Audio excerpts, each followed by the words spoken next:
to each and everyone. Every Filipino who loves our way of life, our democratic way of life. I have been fighting against Smartmatic for the last 13 years of my life without any expectation of reward or compensation or even a fleeting hope of victory because si Smartmatic naman kontrolado nila lahat, the election and the political system. For as long as we have incumbents who are willing to betray our country and our people, we will always have this kind of election system. But dapat may manindigan sa atin. Somebody has to stand up. And I'm very fortunate to be with the trio. And a lot of you guys out there na gusto manindigan sa ating bayan. Now, as I've said, I've been an advocate for clean and honest elections, credible elections since 2010. I first won as congressman in the last manual elections in 2007. Mano-mano kasi ang dayaan. Mano-mano din yung means to detect the cheating. Makikita mo eh. Kasi mano-mano yung dayaan. It's all in front of you. So, lahat ng poll watchers doon sa presinto, they can prevent the cheating for as long as they're alert enough and know what to do. Pero pagdating po sa automated elections, wala po tayong kalaban-laban. In 2010, I showed to the COMELEC and all the Senate hearings I've attended. Suki po ako doon sa Senate Committee, the Joint Congressional Oversight Committee, certified true copies na in my district, 145 precincts were already producing results. Meron akong laman yung 145 precincts na 4,404 ballots. Makikita mo sa 8th entry ng audit lab. Nakalagay doon kung ilan na yung balot ang binasa ng makina. That was 3 days before the elections. And the document I showed are all certified true copies. Hindi ma-refute ni COMELEC yun at ni Smartmatic. So from then on, I carried on until 2016 when candidate Bongbong Marcos alleged that he was cheated. So they brought me to the campaign headquarters. Mahaba po yung affidavit ko, yung sinumpang sa Liza ko po, mahaba po yun. I'm just, doon lang po ako sa mga mahalaga. So, in short, ako yung pinala nila sa foreign and local media. Sa mga harap ko, BBC, CNN, yung sa US, MSNBC, nandun sila. So, in-explain ko yun. And then from then on, I got to work with them. Because it was also at the core of my advocacy. Ang hindi ko po tinitingnan ko sino ang biktima. Anong history ng biktima? For as long as I know that there was cheating, I will stand up for that. And I will fight. So, over the course of 6 years, I worked with them doon sa protesta po nila. And we're a group of 6, ang tawag nila sa amin techies. We're just a group of 6 people. We have dinners usually doon sa bahay nila sa Nara. Nara Street sa Forbes Park, and one of my colleagues here actually. 6 lang kaming select group of techies, tawag ni Liza Marcos. So, we meet for discussions of strategies doon sa election protest niya. In-explain po namin kung anong ibig sabihin nito, ganyan, over dinner. And sometimes si Bongbong Marcos yung nagluluto. So it was very intimate. Sometimes we meet at the office of Liza Marcos dito sa Forbes Park. Hanggang latest na doon sa Ori building. So, when my personal aide was murdered, nandyan po sa affidavit ko, kinumpute ko, ilang araw yun. When I testified in the Senate hearing, pinakita ko po doon, 459 precincts were already transmitting results 1 day before the elections. You can review the YouTube videos of the hearing. Makikita po ninyo yun, 459 precincts were already transmitting results 1 day before the elections in 2016. Documented po yan at makikita po ninyo sa YouTube documentation po ng hearing na yun, hindi po nasagot ng COMELEC at Smartmatic. Then, I was ordered by the Presidential Electoral Tribunal to answer the motion to gag me. May motion na final doon sa PEP to gag me because I was talking about elections. So I filed a 250-page comment iniisa-isa ko po yun, dinitali ko po doon yung mga nakita ko sa 2016 elections. And the Supreme Court, the Presidential Electoral Tribunal, did not gag me, did not issue a gag order, and I was never penalized. Kasi sa UTC, nagsasalita siya while the case is being tried. So, hindi po ako pinatawan ng parusa ng Presidential Electoral Tribunal or Supreme Court. Then, nung pinatay po yung personal aid ko, matapos yun, ilang araw lang, pinatawag ako ni Liza Marcos doon sa office niya. And sabi niya, what can I do for you? Sabi ko, I just need sana security. So, sabi niya, sige, bayaran ko yung dalawa. So, for how long? Sabi ko, 6 months. Kahit 6 months lang. So, she paid directly to my account yung salary ng dalawa kong personal aid for the next 6 months. Pero marami yun. Dalawa lang ang hiningi ko sa kanya. And I was very grateful. Then, sometime, nung nag-file na si Bongbong Marcos ng kanyang Certificate of Candidacy, pinatawag uli ako ni Liza. Although, we meet regularly, pero sometimes pinapatawag ako. So, over lunch, nag-uusap kami, sabi niya, pwede ba pumunta ka naman sa headquarters kahit twice a week lang. Sabi ko sa kanya, I have no problem with that. Even if daily, I will be there. Pero sabi ko, sige, twice a week, simula ako. Then, towards the end of the campaign, I'll be there daily. Tapos sabi niya, how much would I have to pay you? Sabi ko sa kanya, I have been very grateful sa iyo when I was down and out at that time, when pinatay yung personal aid ko.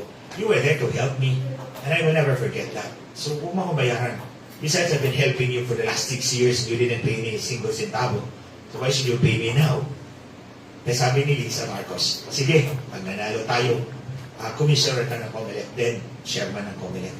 Well, of course, I thanked her. Of course, that's just a promise. So, I thanked her anyway.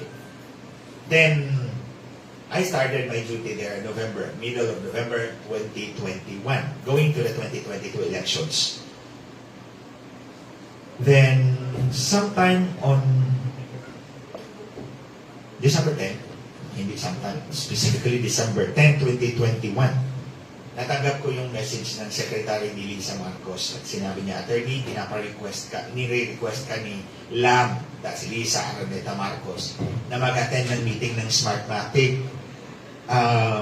Mag-attend ng meeting ng Smartmatic sa alas 6 ng gabi ngayong araw sa 5600 South Superhighway, corner Arellano Street. Since I received the text late, hindi ako nakapunta. But I found out the next day na itong 5600 South Superhighway is the office of Total Information Management Corporation. Ito yung partner ni Smartmatic sa Smartmatic Pbbm Corporation. Ito yung joint venture ng Smartmatic and Pbbm for the elections. So, in other words, the other half of Smartmatic were already meeting with the representatives of Liza Marcos. And I was specifically requested to be there. Unfortunately, hindi ko natanggap on time, hindi ako nakapunta. But I found out later, the next day actually, doon sa unit namin. Ang unit po namin doon sa headquarters ni Bongbong Marcos is known as Vote Protection Unit or VPU. Ang office po namin ay nasa 6th floor kasi 7th floor si Bongbong Marcos eh. Si Bongbong Marcos nasa 7th floor, kami nasa 6th floor.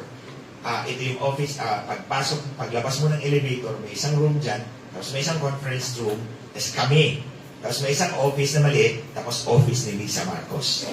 So nasa tabi lang namin si Liza Marcos. Although the candidate and the top campaign officials are on the 7th floor, it's a restricted area. So that's when I found out na the owners of Total Information Management Corporation, the partner of Smartmatic in the elections since 2010, were meeting with the representatives of Liza Marcos. And take note, I was specifically requested to be there, which is different in the second one. I know what you did last summer. So, besides being present there, doon sa VPU, dito sa EDSA na headquarters, dito sa Mandaluyong, yung tapat ng Pioneer, yan yung headquarters nila, campaign headquarters. I was there. So, I also went out around other provinces to campaign for Marcos. And then, Partido Federal called me and told me to set up a headquarters. So nag-set up po ako ng headquarters dun sa commercial building namin. Binayaran ko po yung mga volunteers, utilities, everything. Then I told Liza about it. He said, thank you. Nung bago pa sila mag-usap ni Smartmatic, mabait pa siya sa akin. Take note of that. Ang bait-bait niya, ang sweet-sweet niya. Bago, yung I know what you did last summer. You know that, Liza. So, sometime, ang natandaan ko, that was after March 7, kasi nakaschedule kami na ilipat doon sa kabilang building sa Cybergate Plaza. Ito yung headquarters ni Bongbong Marcos, ito yung Cybergate, ito yung EDSA sa gitna. So nilipat kami dito sa 10th floor. The entire 10th floor, kinuha yun, nilipat kami doon, yung Boat Protection Unit.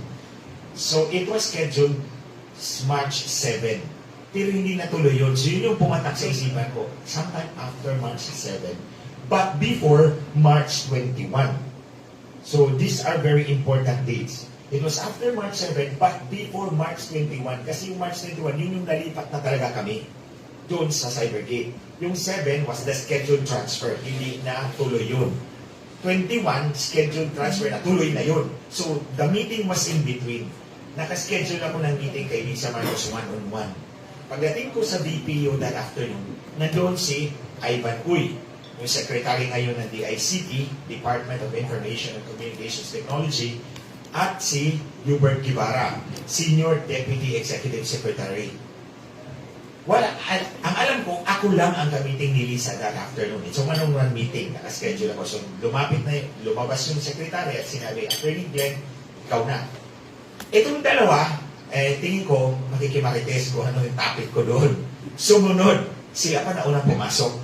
Silang naunang pumasok. So, here you go. There was a conference table here.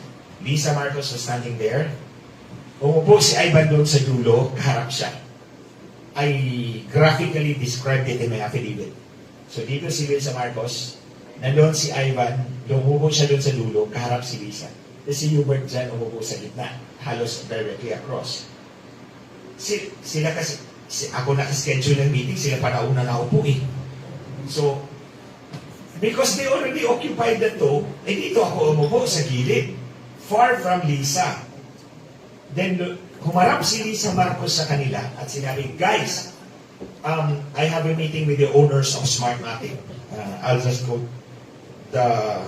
Guys, I have a meeting with the owners of Smartmatic. I need 2 technical guys to come with me. As bigla siyang umikot at humarap sa akin at dinuro pa ako. But not you, because they hate you so much. But not you, because they hate you so much. That was I was taken aback.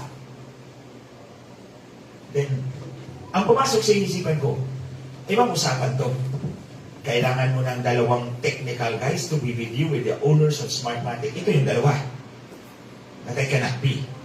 Remember the first meeting with Smartmatic PIM, yung PIM component? I was specifically requested by Liza Marcos to be there.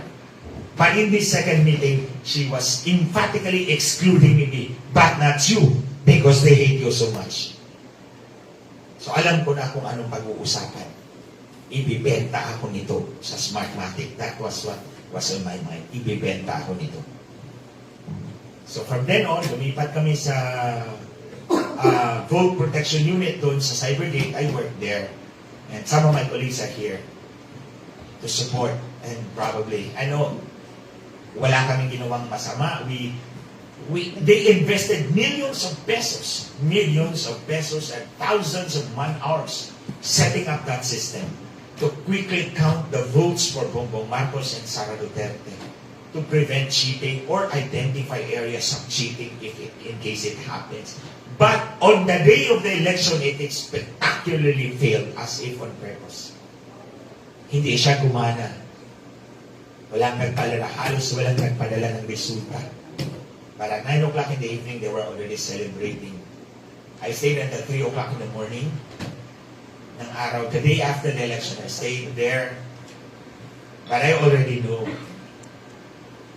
Binenta na ako kay Smartmatic. So, I didn't go back to Cybergate ever again. I didn't go back to the headquarters again. And I didn't contact Marcos or Liza or Bongbong. hindi na po ako nag-text sa kanila except to congratulate them. Hindi na ako pumunta sa kanila except that congratulation.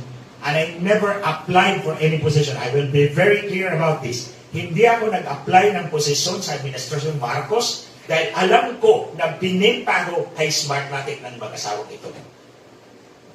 Until June 5, tumawag si Hubert Guevara at sinabi niya, kunin mo na yung sa Comelec. May 3 bakante. So I told him, pinapa-apply mo ako? Sabi niya, sige na, mag-apply ka na. Ito yung requirements. So June 8, nag-file po ako ng application. Sumulat po ako, including my CV, yun ang ni-require nila, and it was never acknowledged. So, after a week, tinawagan ko si Hubert, sinabi ko, hindi naman in-acknowledge eh. Pina-apply mo pa ako. Sabi niya, sige, wait. 3 days later, I think that was June, I think that was June 21 or June 20, in-acknowledge yung application letter ko. Then, in-appoint nila iba nung July, August, and September. I never complained. Kahit halugugin mo pa yung text ko sa iyo, Liza Marcos, or Bongbong Marcos, I never text you anyway, or yung mga minions ninyo, I never complained. Tinanggap ko na binenta niyo ako sa Smartmatic in exchange for your victory or for your son's victory. Tapos, in October, tinawagan ako ni Hubert Guevara at nakapag-set po siya ng dinner sa Wolfgang Steakhouse dyan sa podium. Gabi yun. So, nandoon ako, si Ivan, si Hubert Guevara, at I think si Alex Ramos, one of our colleagues, doon sa BPO. And in-offer po nila sa akin yung Commissioner ng National Telecommunications Commission. Sabi na, dito ka na lang kung okay sa iyo. Chairman, Commissioner ng National Telecommunications Commission. Ang nasa isip ko, I'll be in the front seat watching the flow of election returns. Okay, tanggapin ko. Kung hindi mo man ako ilagay sa Comelec, hindi ko mabantayan sa Smartmatic dito o sa NPC. So, tinanggap ko yun. And then sabi ni Hubert, sige, sumulat ka. And that's when I said, no. I'm not going to write again. Sinabi ko talaga sa kanya, no. I'm not going to write again. Take it or leave it. Hindi ako susulat ulit. Sumulat na ako. You rejected me 3 times. I'm not going to write again. Sabi niya, sige, wait na yan. CD, NBI clearance. Sige. Tapos, nag-selfie kami at pinadala kay Liza Marcos. That's when I knew it was the offer of Liza Marcos. Wala namang kapangyarihan itong dalawang mag-over sa akin ng post kung hindi ang aprobado ni Liza Marcos. Liza controls everything. Take it from me. I know that. I've worked with them for the last 6 years. Liza controls everything. Sunod-sunuran lang yan si Bongbong Marcos. So, nag-selfie kami, pinadala sa kanya, pinakita sa akin ni Hubert. So, the following day, nag-text ako kay Liza. Sabi ko, nag-meeting kami. Thank you very much for the post. So, na-comply ko yung requirements ng November. On December 5, this is something that I will reserve. Hindi ko muna ito sasabihin. Then on December 9, the morning of December 9, tumawag po sa akin si Ivan Uy, si Secretary Ivan Uy. So they were already appointed at that time, Secretary of the ICT, and the other one is Senior Deputy Executive Secretary. Tapos, tumawag si Ivan, sabi niya, pinirmahan na ni Presidente yung appointment mo. Congratulations. So, pinirmahan na raw ni Bongbong Marcos yung appointment ko as Commissioner of National Telecommunications Commission. Sabi niya, wait ka na lang ng announcement. So, they left for Brussels that afternoon. Then, a week later, tinext ko si Hubert, sabi niya, nag-wait pa kami ng confirmation. Tapos, towards the end of December, nag-text sa akin yung kaibigan ko, sabi niya, wala na yung pangalan mo doon sa listahan. But I'm pretty sure you were appointed pero wala na yung pangalan mo doon sa listahan. Talk to Liza. So, they know everybody. And everybody there knows that Liza is the one controlling everything. So, talk to Liza. So, I said, why should I talk to her? Binenta na ako eh. So, I texted Hubert. Sabi niya, in short, ang implication is nag-o-object si Martin Romualdez. So mag-usap pa raw sila ni Presidente at si Martin. So just wait and see. Then by February 10, iba yung in-appoint sa National Telecommunications Commission. So tinext ko si Ivan at si Hubert. Sabi ko, kahit pa ng konting advance notice, you didn't give me the courtesy. Considering na pag-apat na itong ni-reject niyo ako. And remember, I did not initiate the application. You offered it to me. You told me to file. You told me to apply. And I followed only what you said. And then ito yung ginawa ninyo sa akin.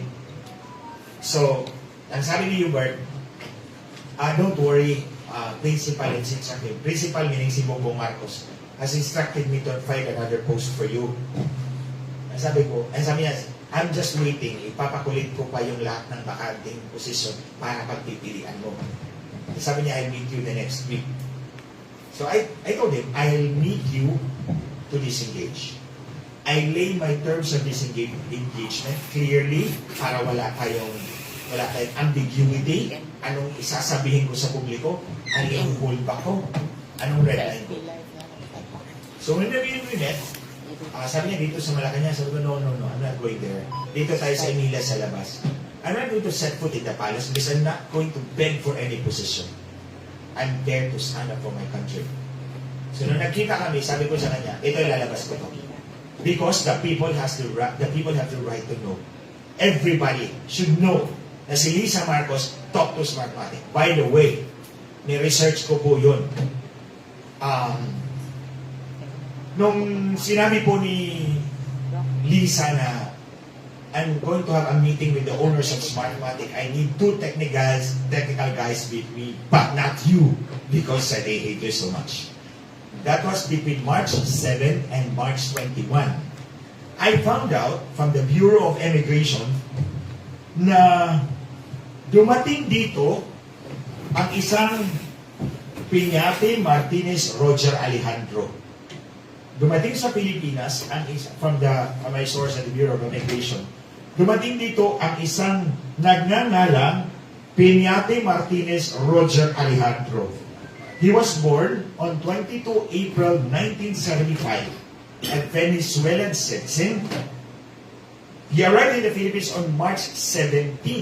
So sabi ko, ang meeting namin ni Liza Marcos na sinabi niya na but not you because they hate you so much was between March 7 and March 21. Dumating dito in between that date si Roger Piñate Alejandro Martinez. Dumating siya ng 8 March 2022, umalis ng bansa 5 April 2022. Then bumalik uli siya sa Pilipinas 19 April 2022, lumabas uli 23 April 2022, then bumalik uli sa Pilipinas May 3, 2022, and umalis finally on 18 May 2022. In other words, nandito siya a few days before the elections and a few days after the elections. And also within that date na sinabi ko, March 7 to March 21, between that date ang meeting namin ni Liza Marcos na sinabi niya na magkikita sila ng may-ari ng Smartmatic. Dumating nga rito si Roger Alejandro Piñate Martinez, March 17, 2022.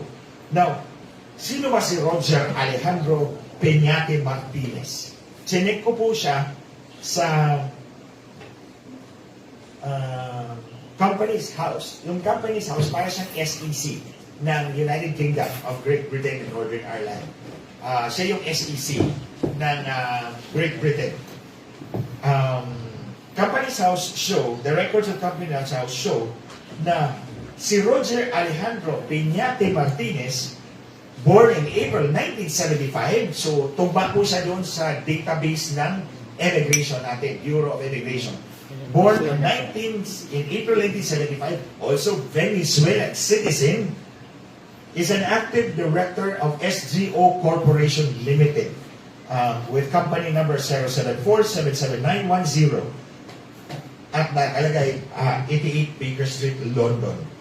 The same register shows that ang previous name ni SGO Corporation Limited is Smartmatic Limited.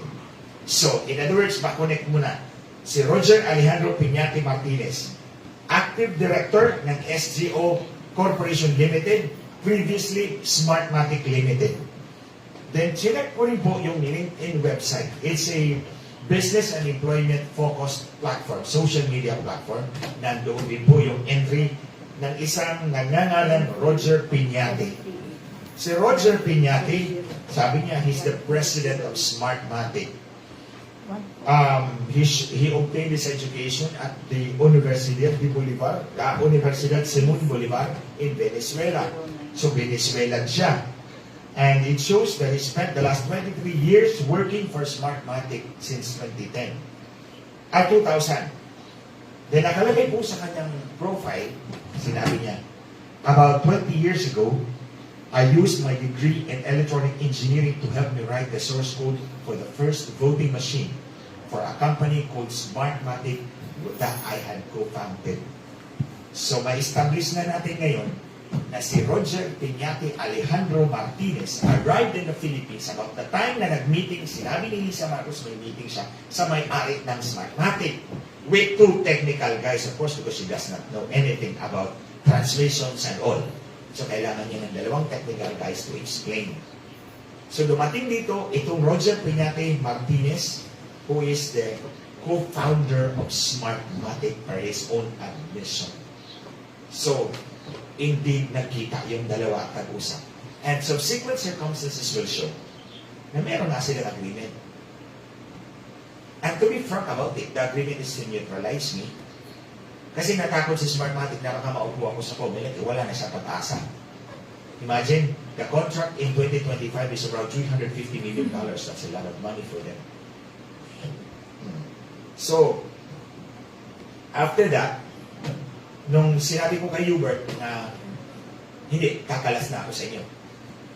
So nag-meeting kami. He was trying to show na meron siyang listahan but he didn't pick at the list. Hindi ko na tinignan yung listahan. Sabi ko, I don't want to beg for promise. Tira-tira na lang yan. Sa inyo na yan. I'm not interested. So sabi ko, so I laid down my terms. So itong sinasabi ko ngayon, I promise them, this will come out. Ilalabas ko ito sa publiko para malaman ng tambayan na nag-usap kayo ng Smartmatic. And kung ano man yung resultang nakita nila General Rio, ni Frank Isaac at Blas Lagman, yun na yun. Yun na yung resulta ng pinag-uusapan nila with two technical guys to my emphatic exclusion. So remember, nung unang meeting, pinapunta ako on instruction of Liza Marcos. The second one, no, you cannot be because they hate you so much. So nung sinabi ko na ayoko nang tumanggap, nag-meeting ulit kami noon, pangalawa. In-offer po nila sa akin yung head ng Task Force on Ending Hunger. So natawa na lang po ako. Sabi ko, no, I'm not going to accept that. Yeah, I'll be set up for failure. Hindi na tayo mag-succeed in eradicating hunger because hunger is simply the external manifestation of poverty. You go to the root cause of poverty, not the hunger. So sabi ko, I'm not going to accept that. So, in short, ang sabi nila, because I told them, I have everything to lose if I do not speak. They have everything to gain with my silence. So, ang sabi ni Hubert and Evan, ano bang gusto mong mangyari in exchange for your silence?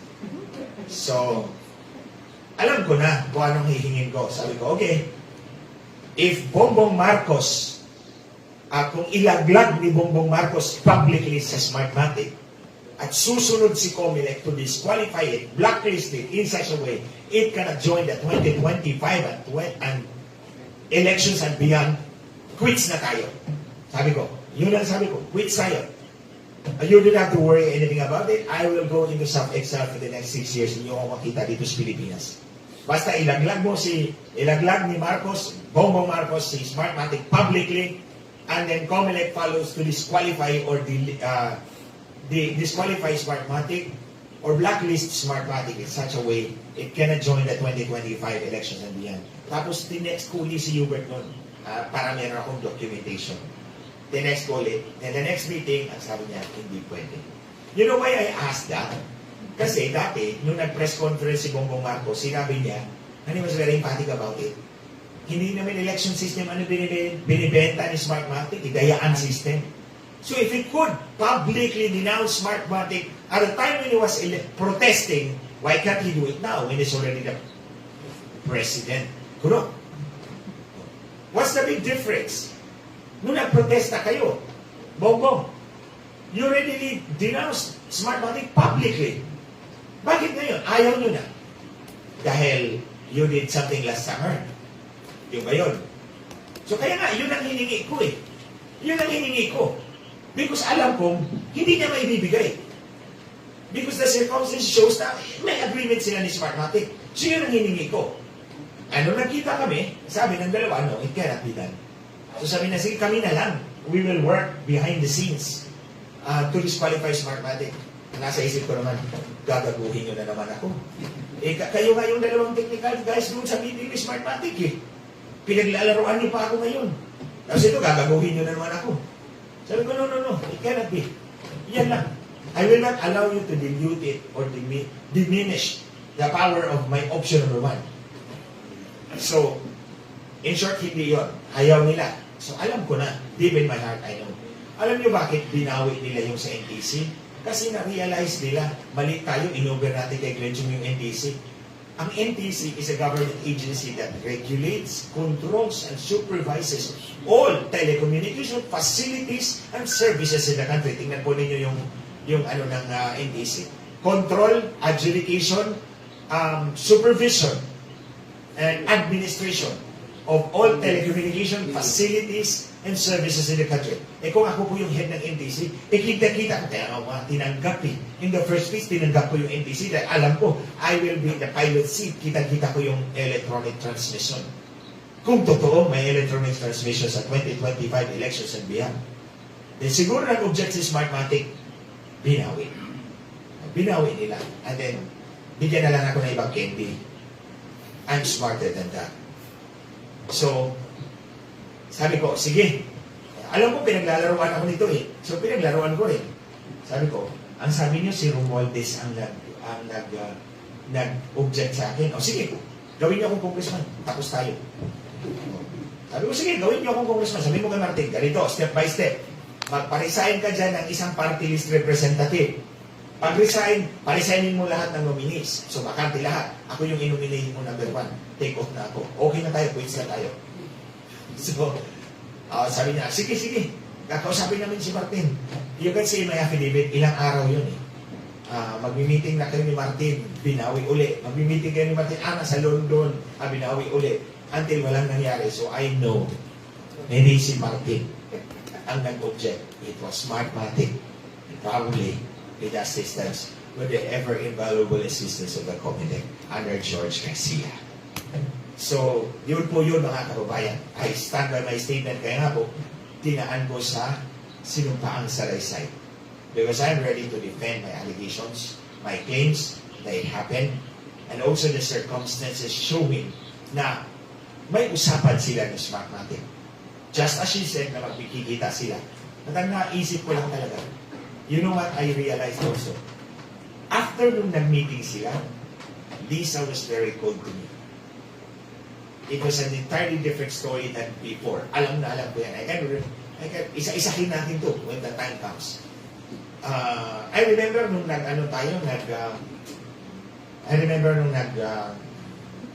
na po yan sa affidavit. I remember nung team building kami sa Batangas. October yun. October. And in the breakfast, she came around and she said, "How are you, darling?" Ganyan ko siya. She was very sweet. "How are you, darling?" Tapos, nung matapos na yung meeting with Smartmatic, wala nang darling. Hindi na ako sinasagot sa text ko. Hindi na ako sinasagot. And I remember also, one time, after na to ng meeting, I was there in the meeting there sa Cybergate and I asked her, "Madam, boss, CBB ba ay pupunta ng biliran?" You know, the answer was, I think you heard that? No! Parang she shouted at me, no! Parang ako masagsisip ako. Huwag ka makialam doon. Because ang tingin ko, she doesn't want me to be shown with Pbbm na makita. Because si Smartmatic is looking. Smartmatic is observing. May pag-usapan na sila. Yun yung dalawang things na nakita ko. Before nangyari yun, she was very sweet. She's very accommodating. In fact, binayaran niya yung dalawang personal aid. Then after that, yung tinanong ko lang siya kung pupunta si Pbbm sa biliran, sa kampanya, she shouted at me, no! And then, that afternoon, pumunta nga si Bongbong doon sa Liran. So you see, the stark difference in her treatment, it's because mayroon silang pinag-usapan and she doesn't want me to be there na makita na kasama ko si Bongbong Marcos because si Smartmatic mag-object na naman. Parang si Liza, well, it's a Salome Herod deal. Salome had to dance so suggestively in front of Herod to be able to get the head of John the Baptist. But remember, the first meeting, pinapunta ko. Yung meeting with the owners of Smartmatic, no. Because Salome could not dance so suggestively in front of Herod if John the Baptist were around to watch the spectacle. Simple lang yun. So ngayon, mga kababayan, you already have that information. Anong gagawin natin? We have to push for Smartmatic to be eliminated from our election system. This represents a clear and present danger. Danger not only to our lives, our future, but national security. Hindi natin alam kung sinong bansa magkukontrol sa atin in the future through these sham elections sponsored by Smartmatic. Ngayon, ang panawalan nito sa Comelec, would it be so difficult for you to blacklist or disqualify Smartmatic this time? Okay? Oh, mabigat ba para kay Smartmatic? Para kay Comelec na i-disqualify si Smartmatic? Because, mga kababayan, kung hindi i-disqualify ni Comelec si Smartmatic, mag-i-insist sila, then there must be something wrong. And then there must be something na makukuha ni Comelec kay Smartmatic by insisting that it be still the same provider. Yun lang.